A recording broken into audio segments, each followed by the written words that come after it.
This is Jerry Barrett talking. Today's date is March 20th, 1986. I'm interviewing Jose Smith in his office at Eastern Airlines headquarters building in Miami. If you would, Jose, could you start by just talking a little bit about what you did prior to coming with Eastern? Prior to going with Eastern? Yes.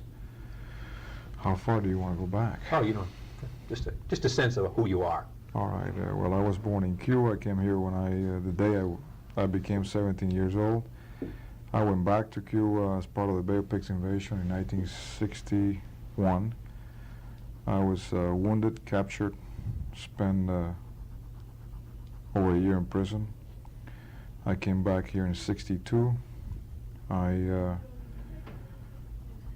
started to, I went to school at the University of Miami for a year, studied engineering. I transferred to Georgia Tech. I wanted to get out of the Miami environment. At the time, people were only talking about working to throw Castro out. And I decided that that was going to be a very difficult proposition, and my time was passing by, and I had to do something with my life. So I went to Atlanta, enrolled at Georgia Tech, and graduated there as an engineer in 1966. Was interviewed by Eastern when I was in school, and I started to work at Eastern on January 3rd, 1967, as an engineer in maintenance. In maintenance. Can you quickly sort of give a thumbnail sketch of the jobs you've held since then at Eastern? I've had 13 assignments in 19 years, so I'll try to go quickly over them. I was an engineer in maintenance, an industrial engineer. The following year, I was promoted to line maintenance as a senior engineer. Then I was assigned to as project manager, new aircraft integration, responsible for putting together all the things that had to be done in order to accept or be ready for the introduction into service of the 747, 1011. We had at least two 747s from, I think it was National or Pan American at the time. In any event, I stayed there for about 2 years. Then I became manager, industrial engineering, flight operations. Then I went as controller for the Miami station. Then I went as, and that was a field assignment. Then I went as regional controller for South Florida and Bahamas. Then I left the company. I was given a leave of absence. Returned in a little less than a year in December 1974 as a RAM service supervisor. Primarily because nobody wanted the job. Oh. And that's not, of course, what I wanted, but I had to put some food in my table. And since that was the only thing that was available, I took it. It was quite an experience, but one that I truly treasured because it was the first real line assignment. Totally different perspective on the company. Completely, but it was fun. It was different. And then I was manager of aircraft services, responsible for, at Miami, responsible for all the cleaning and the fueling of the airplanes. And they have had 5 managers in 3 years, and they have never made the company code, the company standards. I had a ball in that place, and we fixed it in 2 months. We were making all standards, and it was, in fact, I used to say it was the easiest job I ever had. But I truly enjoy it. What was the problem prior to you? Just it was poor just management? no. I can't. Well, I don't know what do you want to call it. We tweak a few knobs here and we tweak a few knobs there. Primarily establish accountability and sense of pride. Before you know it, in fact, one of the stories that I treasure the most was one of the cleaners telling me that before I had come, they used to go to a bar after work and talk about how they had cheated Eastern. They now work all day. Some of them were even bragging about sleeping half the shift and so on and so forth. And now, a few months later, they were going to the same bar, having the same drinks, the same group of people, saying that our airplanes are looking better than anybody else in the system, and I got a 100% in my airplane yesterday, and I beat you, and so on and so forth. I treasure that story a lot. Mm-hmm. It meant a lot to me. From there, I went to manage a cargo sales and services and at Miami. And that was one that I truly also enjoy. In fact, I began to realize that line operation was my call. That's what I really enjoyed. That job probably was the best job that I ever had. It was my own little company.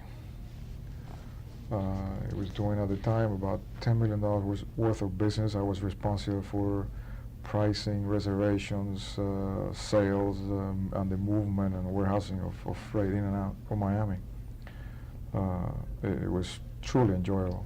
In fact, I used to tell my wife that if they pay me enough, I'll remain here for the rest of my life. I was promoted out of that job in '78 as director of manpower and administration for the pilot group. I stayed 2 years there, and I participated about a year worth of time in the pilot negotiations of 1979 and '80. A welcome introduction to negotiating. Then I moved to director of marketing, manpower, and administration, and I was responsible for essentially the same thing, but now in the ground personnel, including reservations, and also responsible for flight attendant manning and allocation. From there, I was promoted to Vice President of Financial Planning and Control, and I remained there for 4 years. And then I was promoted to this job by Senior Vice President of Sales and Services in October of last year. Can you talk a little bit about the experience with negotiations with the pilots? Oh, that was probably one of the most frustrating experiences in my life. In 1979 and '80, we spent almost a little over a year traveling throughout the country, meeting with the pilots at different locations. Every week they would select a different location. And at some point in time, we would meet, we would stay 3 days in one locale and meet for, in fact, in one particular occasion, we met for 11 minutes. So it was what I consider to be a total waste of time. I also began to find out that very little negotiating is done at the table, that is just a ritual that you have to go through, that the real negotiations occur someplace else, mm-hmm. and just when the parties are ready, nor sooner, nor later. So that was a real introduction to negotiating. I have been doing a lot of negotiating with the IAM before, but on local issues, when I was in aircraft services and in sales and services, cargo. And I thought I had the respect, and I thought I knew how to handle different situations, and I thought I was pretty successful. Mm-hmm. Successful. It was quite different when we were sitting at the table. Obviously, you were not in control. Mm. The important events were taking place elsewhere. Oh, we just it was like two boxers that were eyeing each other, and depends on where the negotiations occur, who you were negotiating with. That could take, in the case of the pilots in that particular year, in that particular negotiating period, it took over a year. And then when you finally realize, one of the parties finally realized that this has to come to an end, then is when the real negotiating began. And one of the most frustrating experience that I had about that time was when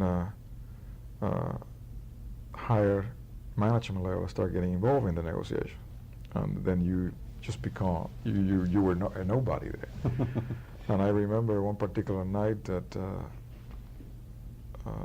the head of the MEC and Colonel Borman disappeared for 3 hours at 8 o'clock. He came back at 11 and said, "We have an agreement." So we all shook hands, and I went home.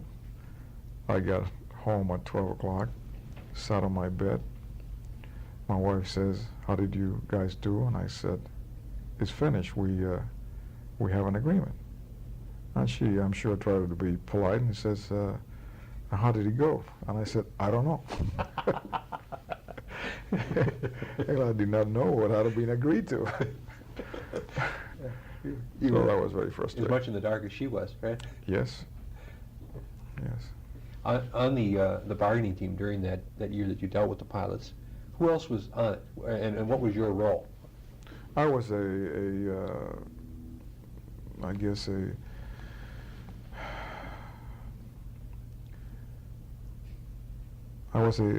representing the manpower end of it. What was the manpower implication to changes in work rules, and that section of flight operation was reporting to me. Okay. So we were doing all kinds of if analysis.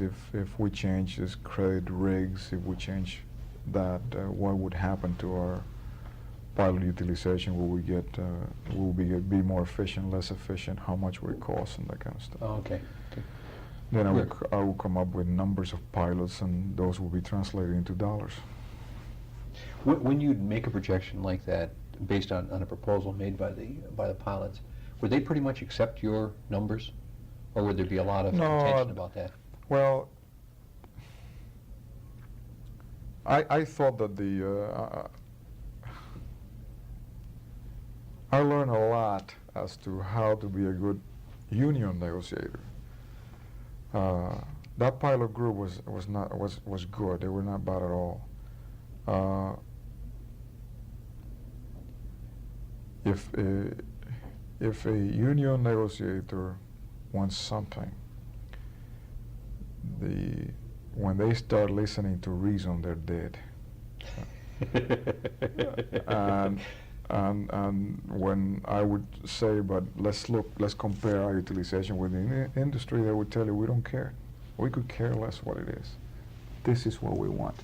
And then you go back and you try to reason, and they says, look, we understand all the numbers. We don't care what they are. This is what we want. And as long as I stayed in that, it's pretty difficult to negotiate. Once you begin to reason, and then they have to accept your position if your position is logical. Mm-hmm. So if they avoid that, then they don't have to get into the... If you avoid that, that was one of the major lessons in negotiating that I learned.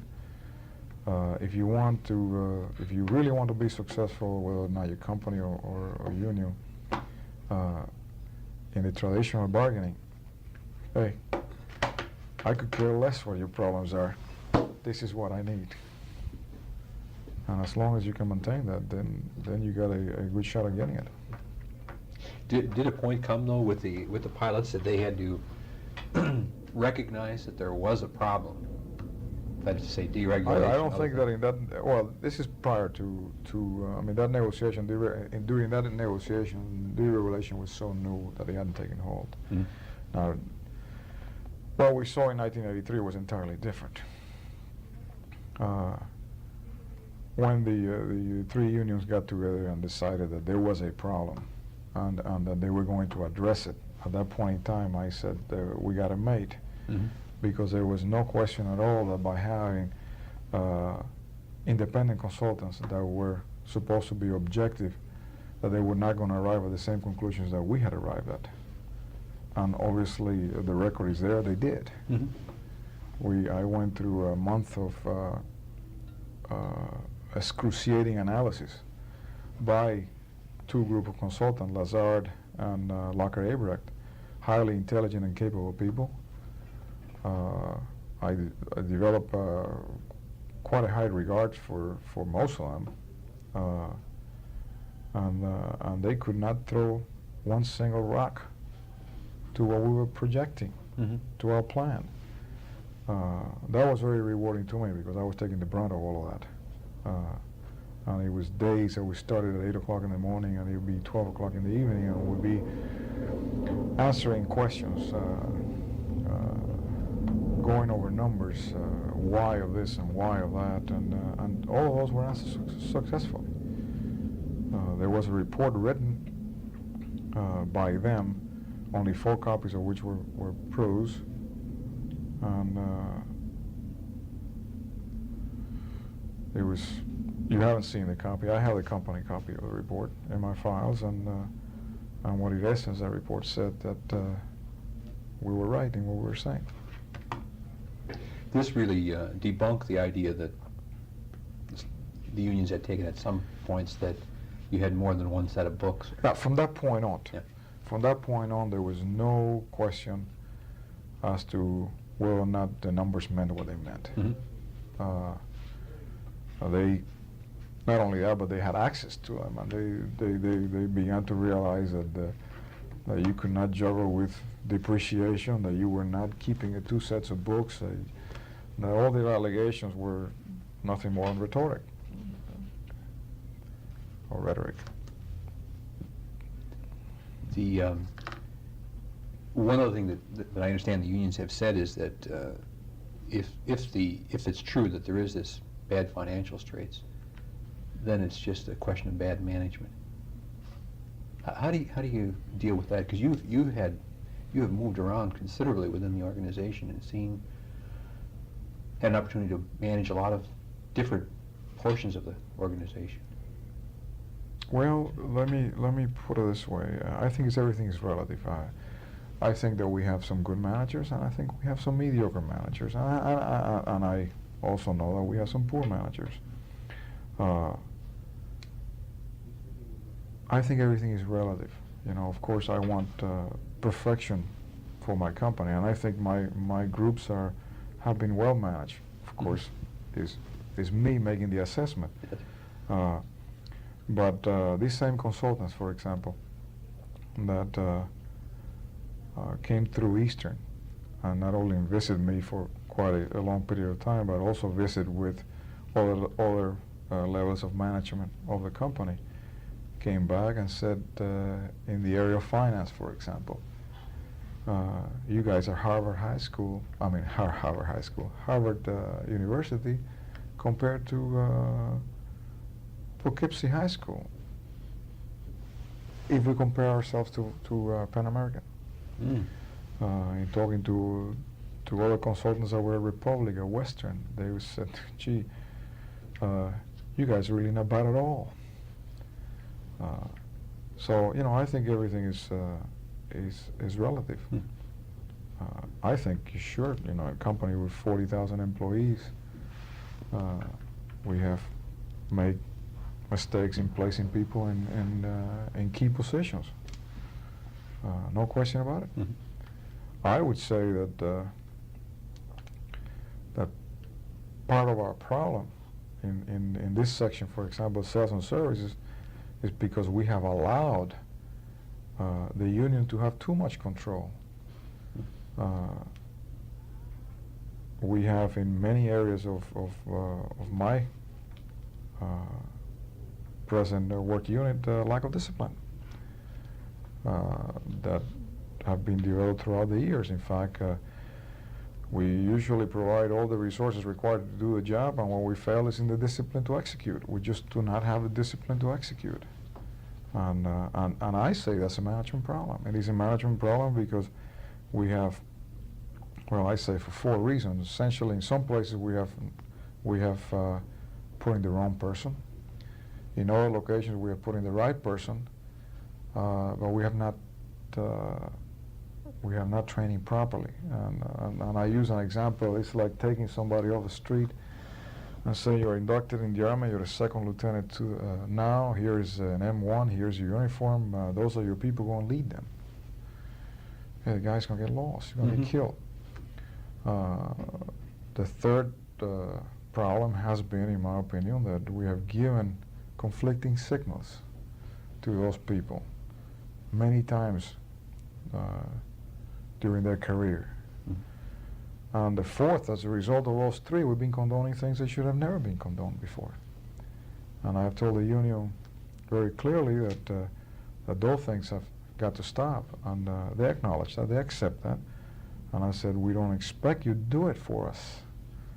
The only thing that I ask of you, if you really mean what you're saying, that this company has to be efficient and run properly, that you step aside. Mm-hmm. And when we don't interfere, and we do not condone the things that should not be condoned, and some people come to you crying that you don't declare World War III. And so far, it's working.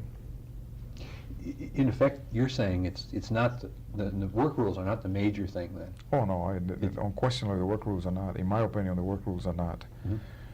I don't think the IAM is a bad contract at all. I mean, if you read the contract, there's very little said about work rules. There are some things that work, if changed, we could be more efficient. But I think we have set precedents throughout years of managing in a certain way because of the reasons that I have outlined to you that have generated that lack of discipline to execute.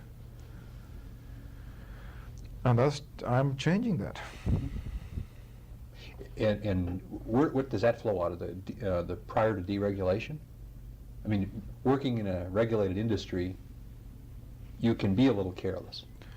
I would say so. I would say that definitely that had something to do with it. You know, in prior to the deregulation era,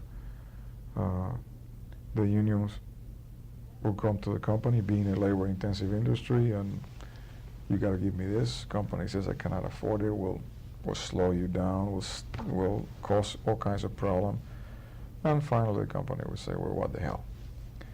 You know, we go to the CAB, get fair increases to offset this cost, and we'll go on our merry way. So they exercise their power and acted accordingly. So a lot of careless practices. I would say so. People, I would. both on the part of the unionized people as well as those who should be Yes. managing it. Do you think that a number of things have happened in the last 5 years, 10 years, I guess, with the airline industry that have all been kind of bad news. Deregulation being one of them that has had tremendous impact. What about the PATCO dispute? Did that have much impact on? I really don't think that it had. Let me see if I understand your question. Impact where? Impact in labor relations, in the way we handle each other. No, I meant it more financial, I guess. Yeah, PATCO had. It did have an impact, but the fuel crisis had an impact, and it was overcome. I don't think the PATCO was an impact, but I would not consider that as a crucial impact or a major impact that it slowed things down, it set us back. But in a year's time, it was overcome. I don't know if you're interested in some of the feelings that I have on why some of the things are happening today with the unions, and I tell my people, the people I talk to, that what is happening today is perfectly logical. And they say, why? And I say, well, just put yourself in the shoes of a pilot. Now, at age 18, you went on to the U.S. Air Force Academy, and you work your rear end in order to get there. You work through it, you then learn to fly airplanes, and you serve your country for 5-6 years. And you went through hell through all that period of time. And now you decided that you want to get out of there, and you're going to work for an airline. Then you open the contract, and you realize that when you were going to be 48 years old, 30 years after you started, you were going to be a captain for 727, earning $100,000 of today's dollars, and heck, you got it made. You're going to work 12, 13 days a month on other business, enjoying life, whatever. And all of a sudden, somebody comes and pulls the rug from under you. Would you accept that? Well, eventually you had no choice. But I got to tell you, I'm going to scream, yell, and kick before I accept that. And I would delay it as long as I can, because maybe a miracle will occur somehow that I won't have to give up any of those things that I thought I had. Yeah. Time does take care of some things, and so delay and maybe it will be taken care of. That's an interesting idea, that in effect all of this is like raining on their parade. You know, they, I mean, to use a sort of silly analogy, that they had it made and the system is screwing it up now. Yeah, and they're going to fight it. They're going to fight it with everything they have. Why wouldn't they? And now we sit over here and I say, well, gee, don't they know what's going on? Sure, they know what's going on. But why are they going to surrender? I mean, eventually they have to. They have no choice. But they're going to delay that as much as they can, because maybe a miracle will occur. Who knows? Why should I give something now? That's very good. So to me, it's perfectly logical. I don't like it. I wish it were different.